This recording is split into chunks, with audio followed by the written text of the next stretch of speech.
ಚಿಕ್ಕಿ ಬೊಂಬೆ ಉಫ್ ಎಡಗಣ್ಣು ಹೊಡಿತಾಳೆ ಚಿಕ್ಕಿ ಬೊಂಬೆ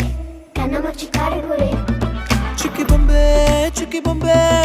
high ಒಳಗೊಳಗೆ ನಗ್ತಾಳೆ ಚಿಕ್ಕಿ ಬೊಂಬೆ ಬಿಗ್ಗ ಸಂಗದಾಕಿದುರೆ ಚಿಕ್ಕ ಪುಕ್ಕ ರೈಲು ಬಂಡಿ ನೀನು ಹಿಂದೆ ಹಿಂದೆ ಬಂದಿ ನೀನು ಹಾರೋ ತುಂಬಿ ಹೋಗು ಇನ್ನು ಬೇರೆ ಹೂವ ಹೀರೋ ಪಟಾಕಿ ಬತ್ತಿ ಹಚ್ಚೋಕೆ ಕಡ್ಡಿ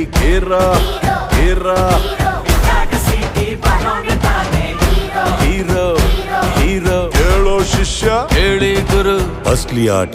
ಇವಾಗ ಶುರು.